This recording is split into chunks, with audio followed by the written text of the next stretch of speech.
Welcome to my YouTube channel, Foothills Explorations.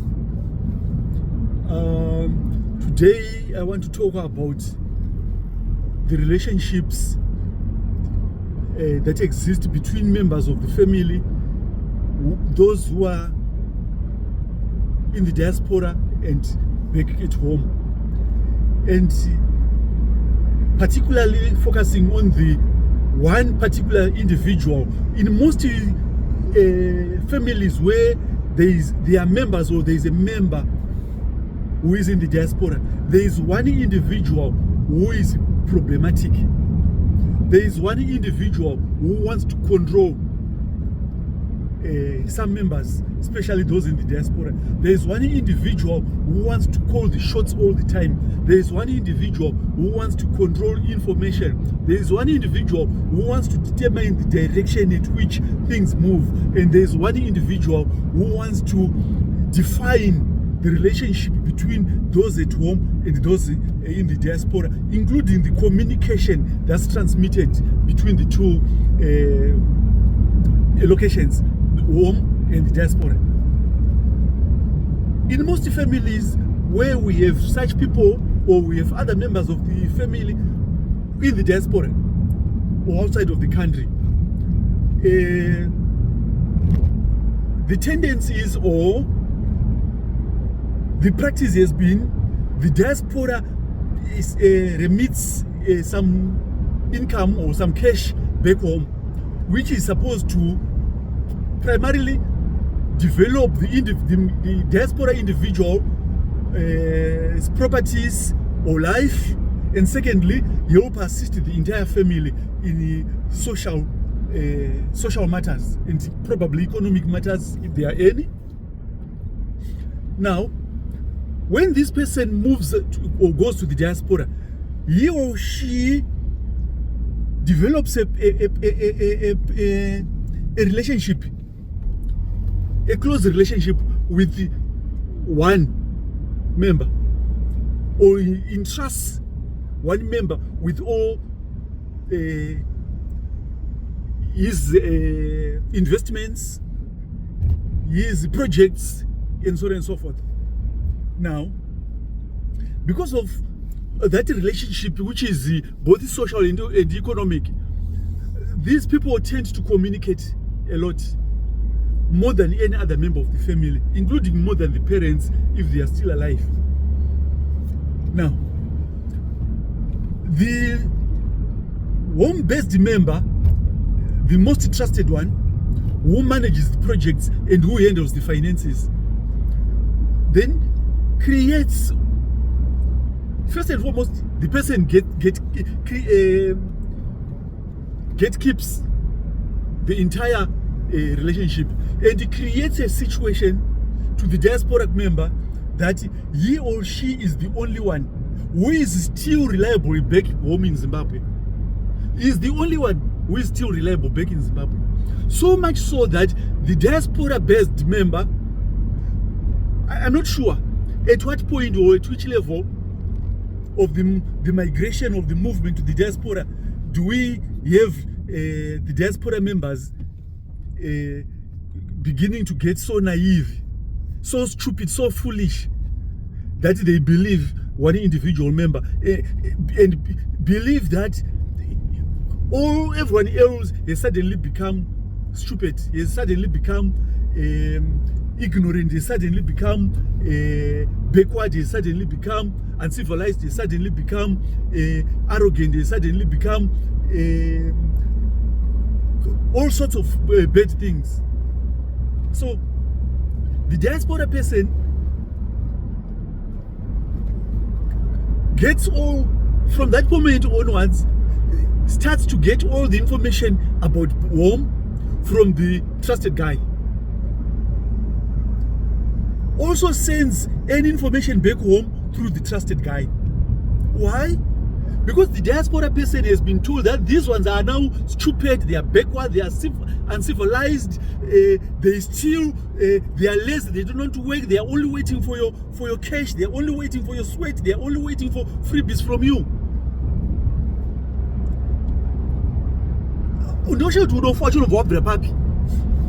Now, the trusted one, trusted guy, the trusted member is now comfortable with that arrangement.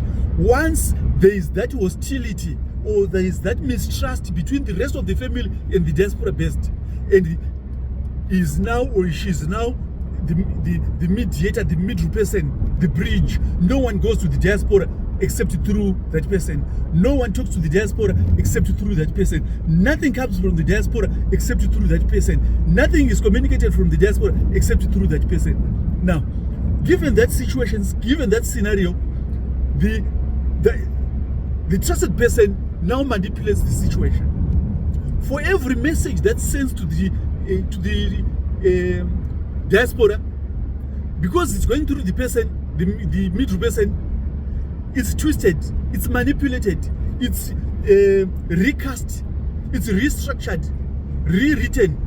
The narrative is represented to suit the situation or a new world that has been created by the middle person that presents the home people as naive, stupid, selfish, lazy, and so on and so forth.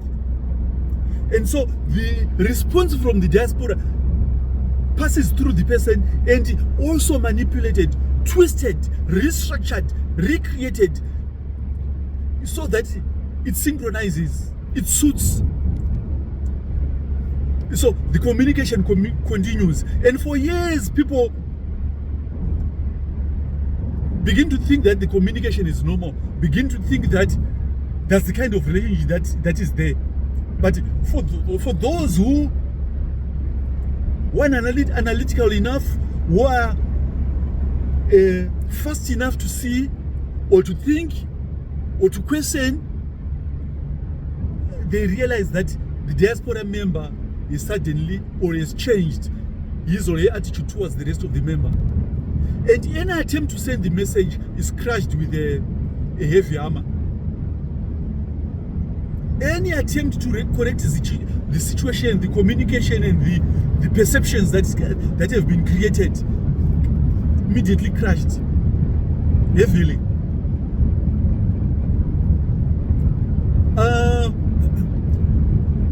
The diaspora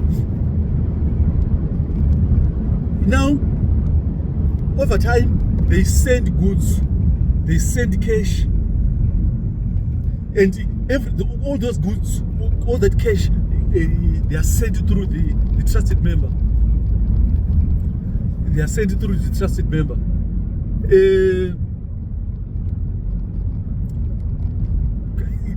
The goods are sent either in suitcases or drums,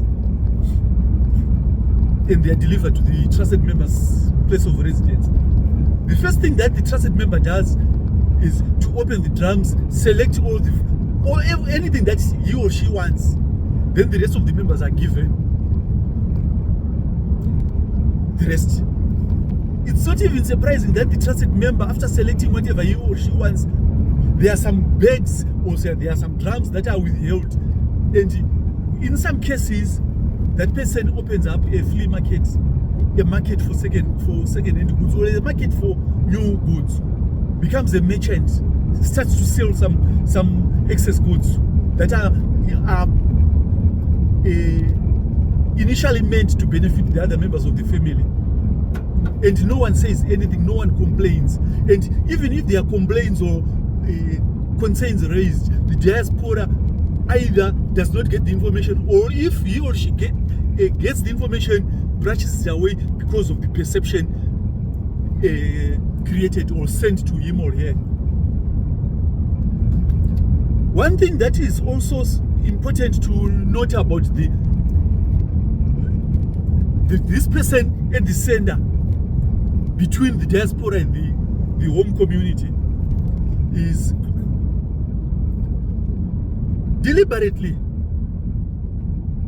and strategically, he or she creates conflicts between the diaspora and the home community deliberately, so that there is no communication, direct communication, so that there is no trust.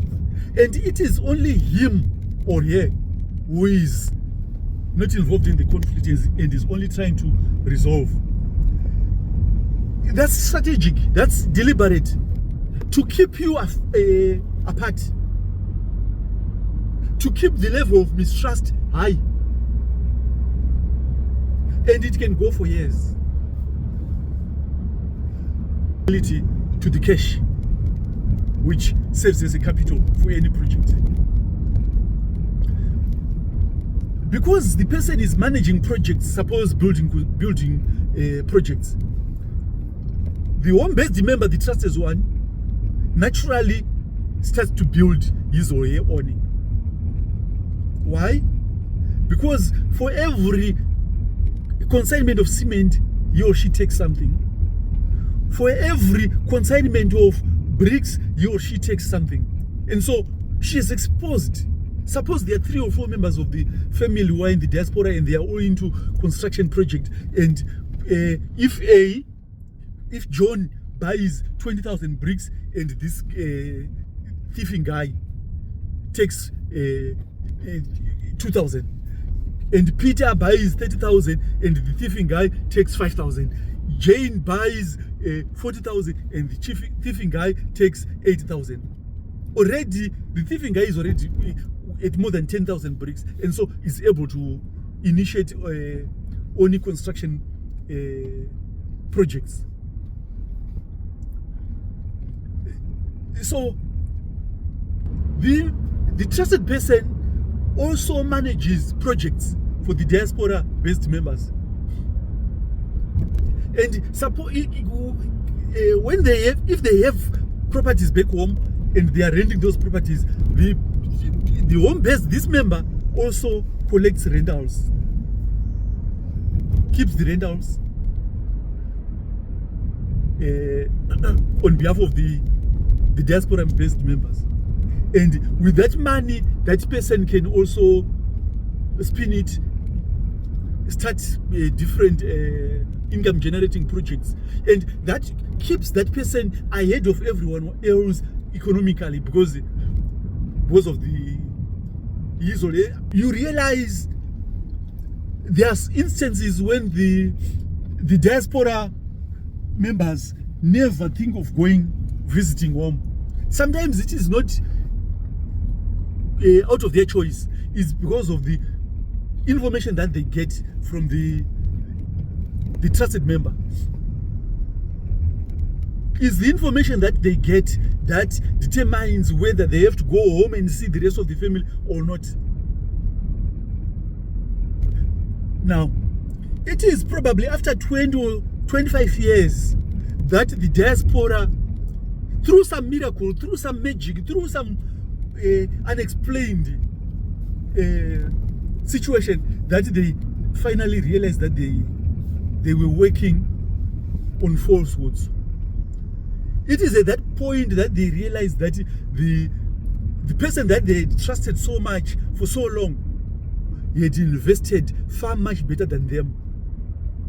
He had amassed valuables and properties far much better than them. Not because the person is hardworking, but because he had been cheating them, he had been stealing from them, he had been defrauding them. And by that time, it's too late. That person is already way up there, and already the relationship with the rest of the members, family members, has been strained. It's difficult to mend because of the time. Some are already old, some have already died. And so that's the nature of relationship. That's the nature of conflicts that are caused by these conflict agitators, these conflict entrepreneurs, these family members who manipulate, who take advantage of the situation, and who abuse relationships, who steal, who defraud, who deceive. And it's important that those in the diaspora open their minds. Whenever there is anything to do with cash, whenever there is anything to do with valuables, open your minds. Open your eyes. Investigate. Research. Listen to every member of the family. Communicate with everyone. Don't trust only one person more than everyone else. When you have 3 different projects, make sure you give them to different people. Then you compare yourself. You judge from a distance. That way it's easy. You know you have bought 10,000 bricks for A project. You have bought 10,000 bricks for B project. 10,000 bricks for C projects. And you see how your projects are being managed. And you know how much you are spending on A, B, or C. Never put all your trust in one member in a family with more than 3 or 5 people. Never trust that situation. And never listen to that person. Ask yourself why everyone else is not calling you. Ask yourself why everyone is not communicating with you. Ask yourself why you are not calling everyone. Ask yourself why everyone has suddenly become naive, stupid, ignorant, lazy. If you think this is important, I urge you to subscribe, share, like, share, comment. This will help me to improve in my next video. This will help me to know what to research and what we discuss in my next video. Until next time, cheerio.